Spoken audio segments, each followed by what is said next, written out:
தமிழகம் எங்கும் கிளைகள் கொண்ட Annamalai institute of hotel management and hospital management படிப்பில் சேர்வதற்கான அட்மிஷன் நடைபெறுகிறது.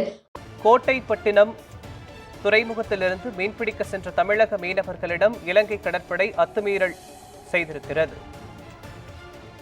இது தொடர்பான விவரங்களை வழங்குவதற்காக நமது செய்தியாளர் ராஜ்குமார் இணைகிறார். ராஜ்குமார், வணக்கம். புதுக்கோட்டை அருகே மீன்பிடிக்க சென்ற தமிழக மீனவர்கள் மீது அத்துமீறி இலங்கை கடற்படையினர் தாக்குதலில் ஈடுபட்டிருக்கின்றனர். முக்கிய செய்தியாக பார்த்து வருகிறோம். இது குறித்த கூடுதல் விவரங்களை பதிவு பண்ணுங்கள். கோட்டைப்பட்டினம் விசைப்படகு மீனவர்கள் மீது தாக்குதல் நடத்தியும் விசைப்படகை சேதப்படுத்திய இலங்கை கடற்படையினர் மீது மத்திய மாநில அரசுகள் நடவடிக்கை எடுக்க வேண்டும் என கோட்டைப்பட்டினம் மீனவர்கள் வலியுறுத்தியுள்ளனர். புதுக்கோட்டை மாவட்டம் கோட்டைப்பட்டினத்திலிருந்து நேற்று அதிகாலை 200க்கும் மேற்பட்ட விசைப்படகில் 1000க்கும் மேற்பட்ட மீனவர்கள் மீன்பிடி தொழிலுக்கு சென்றுள்ளனர்.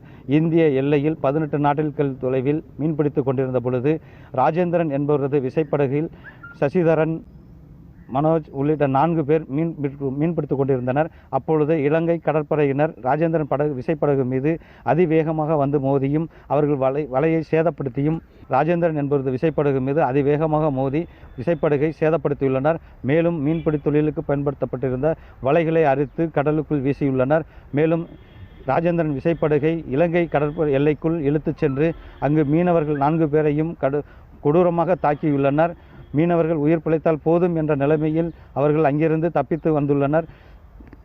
இலங்கை கடற்படையினர் தொடர்ந்து இந்திய மீனவர்களை தாக்குவது வாடிக்கையாக இருப்பதாகவும் இதனால் இதற்கு மத்திய மாநில அரசுகள் உடனடியாக நிரந்தர தீர்வு காண வேண்டும் எனவும் கோட்டைப்பட்டினம் மீனவர்கள் தமிழக அரசுக்கும் மத்திய அரசுக்கும் கோரிக்கை விடுத்துள்ளனர்.